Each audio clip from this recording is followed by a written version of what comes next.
Welcome to the Money Watch Show. It's Tuesday, August 13th, and we are here trying to help you make better financial decisions. The we is me and my co-host, Mark Talercio. Hello, Mark. Hello, Jill. This is was this our final week before our little sabbatical? It is. Right? This is it, man. So then we get a couple of weeks off. There's nothing I like more than sending out my note to everyone at work to say, I will be out from blank to blank. And I put on my automatic reply and I say, if you need anything, call Mark. I don't always do that. I used to do that, but I don't do that anymore. I promise. I just say, I'm out of the office, not available for 2 ways. Goodbye. What's your view of an automatic responder? Like, I think that a lot of workplaces, they don't love the automatic response because they say like, oh, like if you're in the client business, like friends of mine who are big time lawyers, they don't actually they don't like to put that on there. They don't like an autoresponder. But I isn't everyone entitled to take some time off? Well, therein lies the problem with how we do things in America. I know. Are you going to go away for our little breaky break or not? We're going up to Cape Cod for a week. Yeah. You're going to see our friend? Yeah, I'm going to see my pal. And are you not staying with him? You're going to stay somewhere else? No, we're staying like a 5-minute drive. Oh, away. That's good. Very nice. You get to, and how many miles do you have on your car, by the way? I just hit 20. Oh, that's so nice. How many? Wait a second. What is it? A 2017? Correct. 7 years old. I have not hit 10,000 on the Mini yet, which is a 2014. Yeah, that's impressive. I mean, it's crazy. Also, I was driving home last night and I get one of those, your tire pressure is off messages. Okay. This makes me insane. So I stop into a gas station, I pull up, and I may be like, I don't do a lot of handy things, but I know how to like put air in my tires. So I go to the air machine and I put it in, and all of a sudden Jackie's like, the air pressure's going down. It literally was. I put the thing on, the air pressure is going down. Now it's like, instead of being a little bit low, it's seriously low. So I say, go into the attendant. I'm like, hey dude, like, what's going on here? He goes, oh yeah, this doesn't work. And I'm like, well, why do you have it on? So then I had to have like a 3-mile drive to like, which freaked me out, right? It's nighttime. And so we go and we get it and it's all good. And I turned to Jackie and I said, do you think that we need a new car? She's like, the air pressure was low. Calm down. Worst case, if you have to get a new tire, it's a hell of a lot cheaper than going out and buying a new car. I'm a little shaky on this, I got to tell you. Anyway, hey, are you making a big decision like a new car? Cars are so expensive now. Also, Mark, I'm going to drive this for as long as I possibly can because I literally do not want to go out into the marketplace and get a car. Cars, car insurance, everything is expensive. The only way I'm getting a new car, so this is why I don't think it's ever going to happen, is if I have my own private parking spot, which I don't have. I'm in a garage, and you know what happens when you're in a garage. Like, why bring a new car in there? It's just going to get dinged left and right. Oh, yeah. Well, you could be like my sister and brother-in-law. They park on the street, and their car's only been stolen once in 2 years. Yeah, no, I park on the street here, too. And street parking here where we live is very, very easy. But then, the car gets filthy. And I know, then especially in the snow. Yeah, exactly. Well, anyway, if you're thinking about a big purchase like a car or a house or something, you want to buy a house in a neighborhood where you have a place for your car, then give us a holler. Go to JillOnMoney.com, click the contact us button, write a note, and check the box if you want to join us live. Don't forget that you can sign up for the free weekly newsletter. You can check out our YouTube show called Jill on Money, powered by the Compound, and all the free content that lives there. If you want to shell it a few bucks, I got my book for sale. You can have our subscription service. Check it all out. Okay, joining us today is listener Kelly, who's on the line from the Midwest. Hello, Kelly. Hey, Kelly. How much political advertising are you bombarded with every single day? A lot, and some text messages that I don't necessarily want either. Oh my gosh. I have to say, I do hits. I do TV segments every week with WCCO television, and I hear their commercial break. So I'm waiting for myself to come up, and I'm like, oh my gosh, there are so many ads. Like, we live in New York. It's like we don't have the same number of ads. So Mark, we're off the hook. We're lucky, aren't we? Because they just sort of say like, we know how you're voting. Although sometimes the mayoral ads and some of the contested seats, man, they go nuts, and they're very mean. I don't like the meanness. I really don't. I don't either. But we all say we don't like the meanness, but evidently it must work, right? Because otherwise, why would they do it? Who knows? I just try and ignore. All right, fine. I'm paying attention to you. What brings you to us today? What's going on? Well, let's see. My husband and I, he's almost 56 and I'm 54. So we think we're on a good track towards retirement savings, but we really want to buy kind of a dream Sprinter van. I don't know how familiar with them you are. I know you can't see over them. I find them very difficult in my little Mini Cooper to see over that big, huge thing. Okay, so you want to buy, how much does a Sprinter van cost? Well, they vary a lot. So we've shopped a lot, and we've looked at what do we need to really enjoy it the way we want to be able to enjoy it, but also not. I mean, you can go really extreme on these things. Let me tell you, you can get them really decked out. So, but we also don't want like the one that's meant for the 25-year-old, who's just, living with a toothbrush and one change of clothes. So, you mean like an old VW bus? Yeah, exactly. Well, yes, but either way, I need it to feel somewhat comfortable. I like to cook, So anyway, we're probably talking about $160,000 to $180,000. I mean, by the time you add taxes and fees and let's say 180. We'll just say 180. Okay. So that's a lot of money, man. Okay. I know. So are you guys both still working? We are. Okay. Yes. Well, how much do you earn, Kelly? So let's see. Together? You want together or separate? Yeah, sure. Whatever's easy for you. Okay. Together, our base is around 425, and we usually have on average anywhere from 100 to 150,000 in like bonuses and production. But I'm kind of thinking that 5.25-ish kind of goes pretty far in the Midwest. So that sounds good. That seems delicious to us. How much longer are you guys going to be working? Good question. Well, my husband is in healthcare, so he is feeling the grind of that. He's thinking like 5 more. He keeps saying 60, which I realized today when I was going to talk to you that means only 4 years. I've been using 5 in my head. So he's saying 60 for himself. I have the kind of job where I can, and that doesn't mean he can't do something else maybe, right? He hasn't thought that far yet, but I can continue. I can work from a lot of places. I travel a little bit, but I work, remotely the majority of the time. So I imagine myself possibly working till 65, right? Okay. I was just saying maybe 65. Yeah. Maybe 65. How much have you guys saved for your retirement? So we have in qualified retirement accounts, we have about almost 3.5 million. Goodbye.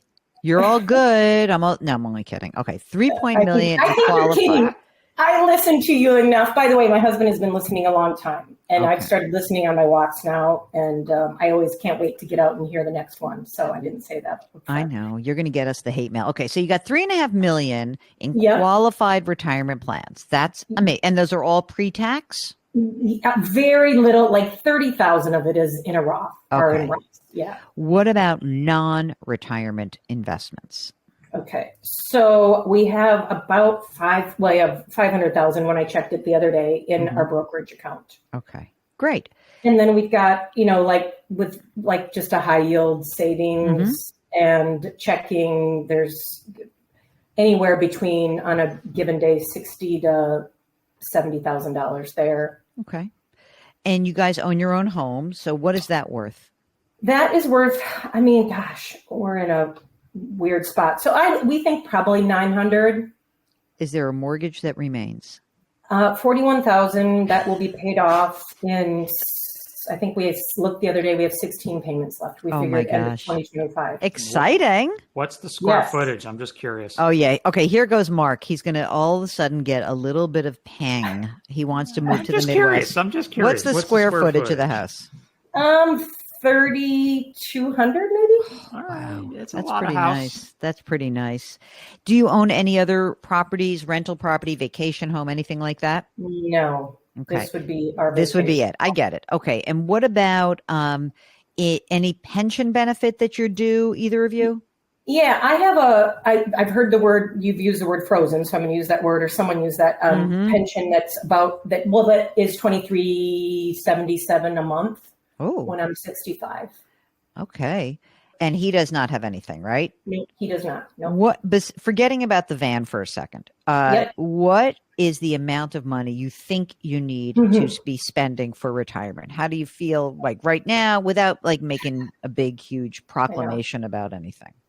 Well, this is the biggest area we've tried to spend a lot of time on lately. Just even what we spend now, getting a better handle on that. I think, we honestly, when he turns 60, my daughter will probably be somewhat still on our payroll. She wants to go to medical school. So we won't pay for her medical school, but, she'll be, if she gets in, we'll be supporting her in a lot of other ways. So I think early on for sure, 15,000 a month, being generous. I mean, I've gotten it down to 12,000, looking at just trying to, we're feeding 2 mouths still right now, and we live quite nice. I like good food. You know what I mean? So I'm just saying, we spend. And you have one child, you have one daughter, you have another as well. We have 2 children. Okay. We have a 23-year-old who is graduated, has a job, professional job, just working to get out of the house, saving money, figuring out what he earns, highly commissioned job. Okay. I got you. Yeah. So, but he'll be out. Yeah. Okay. So, but 15 grand is kind of what you're looking at. Okay.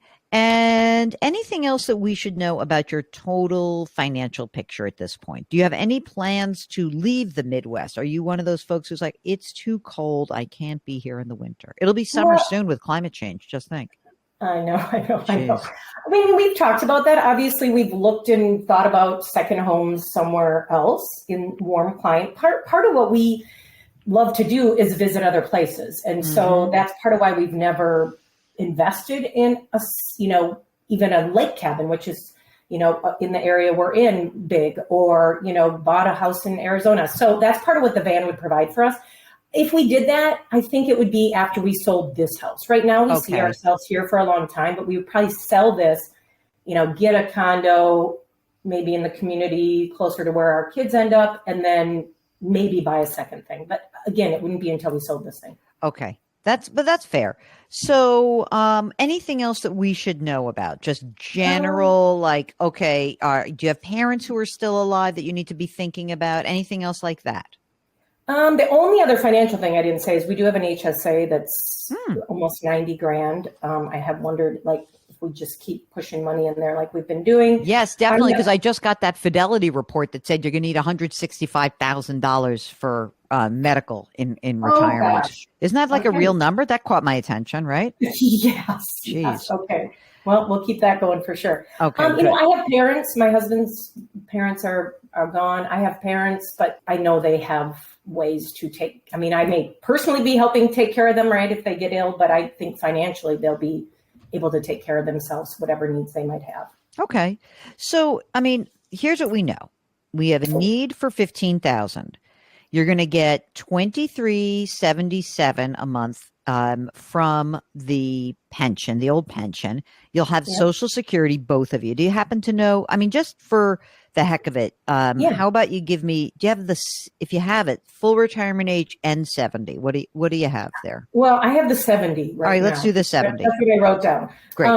I have $4,800 a month for me and about $4,700 a month for him. Okay, great. And the other thing is we are regularly contributing $3,000 a month to that brokerage account. That's great. Okay. That's awesome.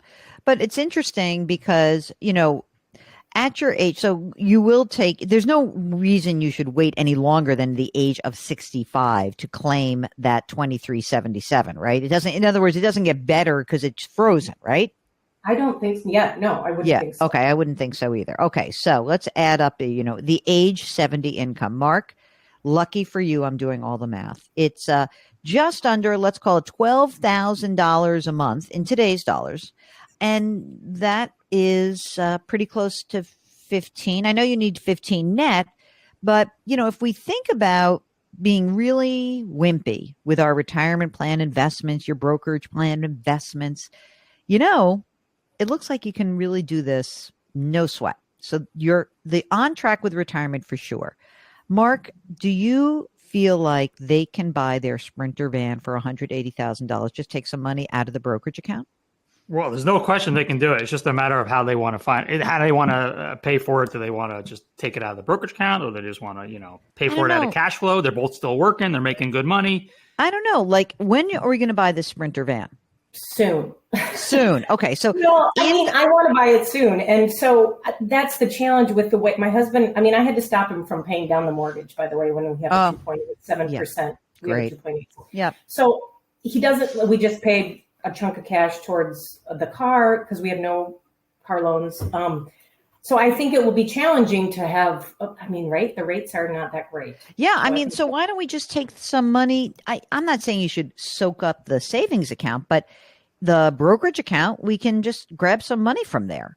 And then you can just replenish it. I don't even think you should be putting money into your retirement accounts anymore, pre-tax. That is actually was one of my big questions because, right, obviously if we do this, we would be draining that brokerage account a good chunk, right? Yeah. That was my next follow-up question is what other ways should we be shifting our savings? Because so Mark, what do you think? Let's just say we blow. So do you have, I presume this is an old brokerage account. Do you have any losses in this account? I don't think. Not much. No. All right. So we're going to have to pay some capital gains. You'll figure that out. Okay. Yep. Then you just blow out, pay for this thing in cash. Forget it. Now, Mark, what should they do? They're putting money into retirement and $3,000 a month into brokerage. What do you suggest? Do you think should they just stop retirement contributions and go all in on the brokerage account and build that up for the next 4 years? I don't think I would stop. Obviously, definitely no more pre-tax contributions. You have 3.5. That's going to continue to grow. That may even double. Forget maybe. It's going to double by the time you have to do RMDs. Those are going to be massive. So no more pre-tax. If the Roth option is there, I would probably utilize that as well as replenish the brokerage account. Well, let me ask you something. Do you guys both get matches? So that I am glad I could have shared this too, and that this was part of the question. So Mark hit on it too. So we do. I think both of us have Roth 401k options instead of traditional. Okay. I have a match, so I would think I should definitely up to the match for sure. Yeah, and my husband does not have a match. They automatically contribute 3%. But Mark, why should they put money even in a Roth? In just because we're not going to use, I'm worried that he's going to freak out. Hubby's going to freak out that they're draining the brokerage account. So is he or not? How do you know? How did you know? Because I have a sense. I have a sixth sense. This whole call is to help, solidify exactly what you're picking up on. Maybe you redirect one of your contributions to the brokerage account and just get cranking on that. And maybe the other one does it. If Kelly is going to work for the next 10 years, that's 10 years of Roth contributions. I would do it. Well, let's do this. What if we split the difference? Okay. What if we said, all right, what we'll do is we will have you continue. You say to him, here's what we're going to do, honey, to make you feel better. I want you to you can just put, a little bit, just a token if he wants to. If not, he can say, put all of his money into the brokerage account. You'll rebuild this it will be lickety split because you're already putting $3,000 a month. So chances are before he retires, you'll have all that money back that you spent on the Sprinter van for sure. Okay. Mm-hmm. And then he retires, he's 60, right? And now you are, 58, you're going to keep working a little bit. How much will you be earning? And when you're 58, how much would your sole income be? Well, I don't imagine going part-time or anything. I imagine staying in the same kind of work that I do. And my base right now is $258. Okay. And I'll give another good chunk in bonus as well. So the thing that will be interesting is, and we're going to have to talk to you again, we'll get you through the Sprinter van. I think what happens, we got to get him on board. Okay. She wants the damn Sprinter van. Okay. Let her buy her van and let's get him on board with it, which is we get him on board by saying, all right, we'll be replenishing this. By the time you retire, it'll be done. Then he retires. He does what he wants. Maybe he potchkis around. Maybe he doesn't. You have your base of 260 and whatever bonus you get at the time. And then I think that we have to start pulling some money out of his retirement a little bit at a time. Just a little bit. That's going to be you got to make up your $15,000 a month, right?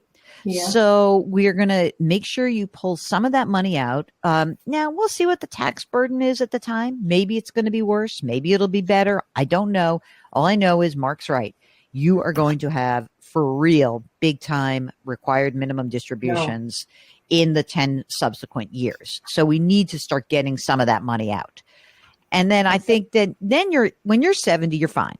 You can do this. Okay. So, I don't even know what one does in a Sprinter van except drive around quite a bit. And I don't love driving. So I'm just going to say that if this is your dream, you guys can absolutely do it. I think that you should feel comfortable taking the money out of the brokerage account. Mark's rant is always, you save in a brokerage account. You save in a big reserve fund to spend it. I wish your husband were on the phone with us because I feel like what I want you to hear, Kelly's husband, is that this is why you worked so hard, so that you put the money aside that you would need in order to do fun things. And if you don't allow yourself permission to do that, it was kind of all for naught. Like, I'm sure you have great kids, but like, you get to enjoy this too. And we do. We take we take at least one big trip every year. Yeah. I mean, we do a ton of weekend things. I mean, we do, and that's part of what this will be. Like hiking, this is what you want. This is what you do, Jill. You drive to get to a beautiful spot. Okay. Then you hike, then you bike, then you ski, then you golf. I'm in. Yeah. I'm in. But you're not in. I'm in. I'm in as long as you drop me off at my hotel. Well, and you can stop at a great Four Seasons every once in a while too. You know what? Now you're speaking my language, Kelly. You've just entered into the Jill on Money world. Hey, can I just tell you something completely embarrassing, both of you and everybody listening, the millions? Yeah. I have never done Airbnb ever. Have you, Kelly? Yes. I know it's weird. I know. I feel ashamed, and I'm disclosing. I'm coming out and saying because I do like a nice hotel. I find with kids, Airbnb is the way to go. We've done Airbnb. I mean, if they want to sponsor the show, we've been to Tokyo, we've been to China, we've been to England, Italy, France, Copenhagen. We've been all over. It Airbnb. all sounds great, but then who makes the bed? Theo. No, that's like I want that. That's part of my thing, and like I don't. Well, then you need to stick with hotels. All right. I like a nice clean room. I like turn down service also, by the way. Wow, I'm sounding like quite a princess, aren't I? But I do. I like it.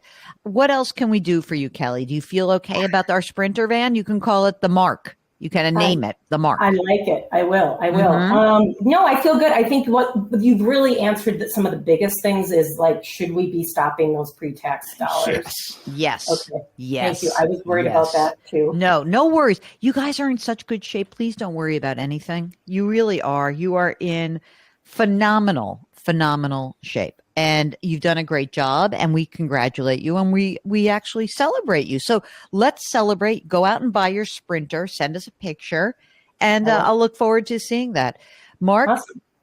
I feel like another fabulous conversation with people who are entitled to actually spend some of the money that they work so hard to save. So you know what? Tell the kid she's on her own for medical school. Good luck. And, if she's willing to become a doctor after being around a parent who's in healthcare, God bless her. Way to go. All right, gang, if you have a much desired purchase like a Sprinter van, give us a holler. Go to JillOnMoney.com, click the Contact Us button, and write us a note. If you want to join us on the air live, check that box. Mark does everything else. You know why? Because he's the best co-host, executive producer, and king of all things web ever. We are distributed by Paramount Global. We drop our episodes on Tuesdays and Thursdays. If you would not mind, please leave us a rating and review wherever you listen. And, of course, lift someone up. Change your work, change your wealth, change your life. Thank you for listening. We'll talk to you on Thursday.